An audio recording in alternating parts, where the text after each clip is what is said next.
Welcome to my presentation on behavioral and cognitive rationales for frequent testing, with focus on some evidence for pre-post assessment. Let me start by pointing out that when faced with fixed, predictable deadlines, we tend to procrastinate.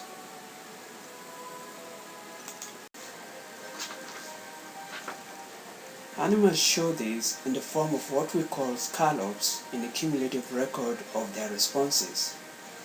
In this case, when food is delivered every 5 minutes, the rat pauses immediately after the last delivery and only begins responding when the next one is imminent. This pattern of pause and run is what we call scallop.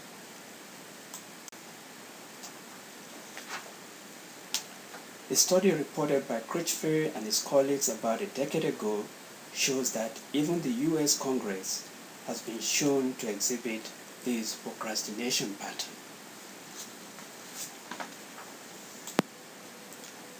Well, students are not exempt from the procrastination scallop, as you can see from this diagram from Jack Michael's Concepts and Principles of Behavior Analysis. Between exams, students tend to wait early during the safe period before they begin studying as the next exam gets close. If they wait too long, as many of them tend to do, only very little time is left and they encounter the score, cramming as much information in as possible but end up doing poorly on the exam.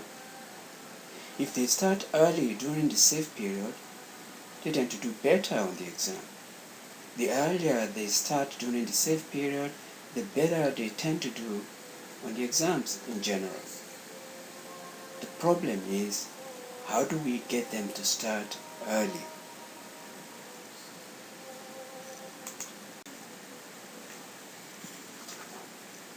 There is some empirical evidence that more frequent testing prevents procrastination. The data presented here are from Mawini and colleagues' report of study behavior using average minutes spent studying during daily testing compared to 3-week testing. The results show that when students were tested daily, they attended and studied more consistently, averaging about 1 hour per session, than when tested every 3 weeks. Under 3-week testing, students tended to study less consistently, studied less earlier, and only began studying close to the test, mimicking the scallop. Notice that during the 3-week testing, the students studied longer immediately just before the test, suggestive of cramming behavior. Such massed practice usually results from lack of preparation due to procrastination.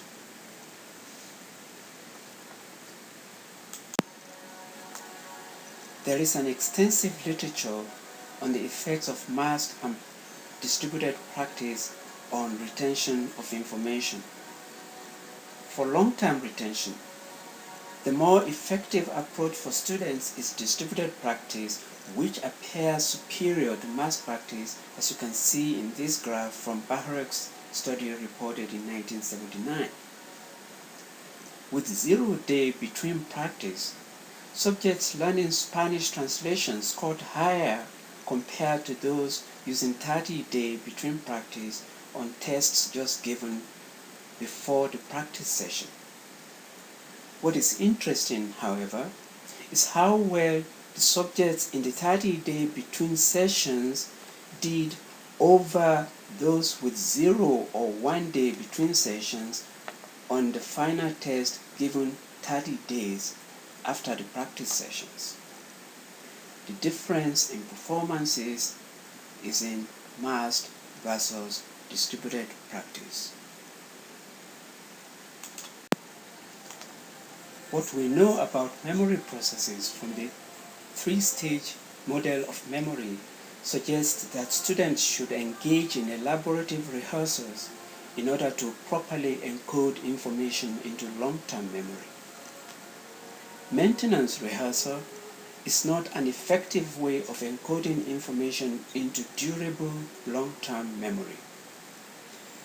Distributed practice is conducive to elaborative rehearsals, whereas mass practice is a sort of maintenance rehearsal that fails in encoding for long-term retention.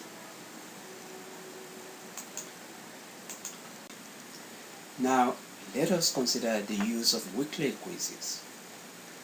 What weekly quizzes do is provide for distributed practice and opportunities for rehearsal of covered material before the big test, creating their own mini-scallops along the way as shown in this diagram.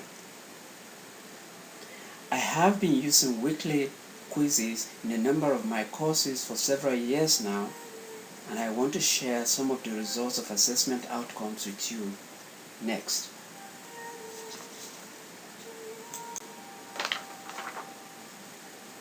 When weekly quizzes were used for each course, they were worth 10 points each. There were usually 13 or 12 such quizzes in a semester, but only the highest 10 of the quizzes counted towards the course grade.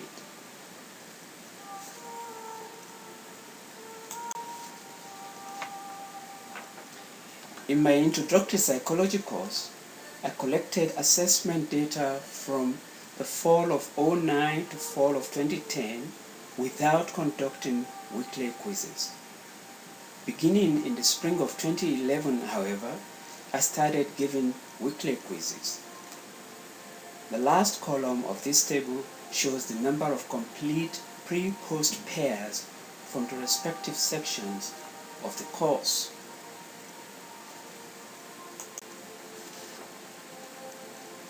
I also collected assessment data in my research methods and learning and behavior classes, but always all with weekly quizzes.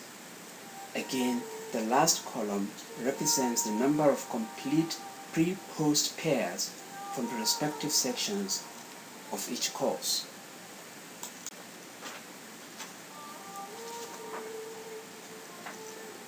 The assessment instruments for the intro and learning courses consisted of 40-item multiple-choice questions that were selected randomly from substitute test banks, and they were administered during the first week of classes as pre-test and at the end of the semester as post-test.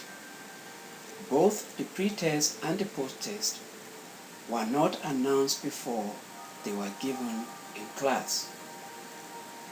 The assessment instrument for the experimental design course was similar to the other two courses, except that it contained 60 items selected randomly from a substitute test bank. Normalized gain, or G, is the standard measure of gain typically used in the assessment literature. It is determined by the difference between the pre-test and the post-test divided by the difference between the maximum points possible and the pre-test.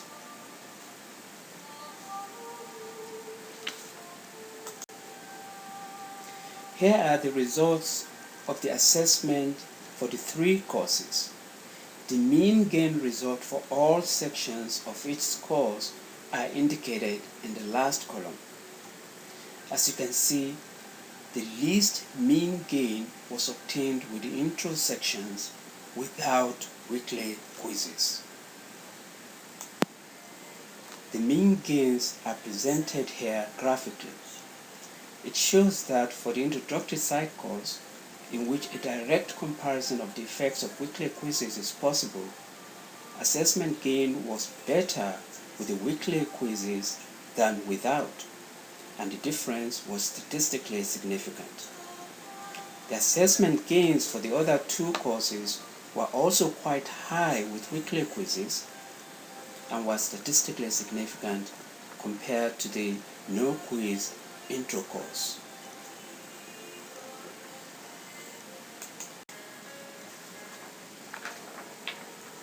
The assessment results indicate substantial gains in learning in all courses when weekly quizzes were implemented, supporting the use of more frequent testing than is typical in college courses by showing that the adverse effects of procrastination were mitigated by opportunities for rehearsals afforded by intermediate frequent testing on content. They also suggest potential alternative strategies for faculty to implement low-cost, effective instructional practices that students may benefit from. Thank you for your attention.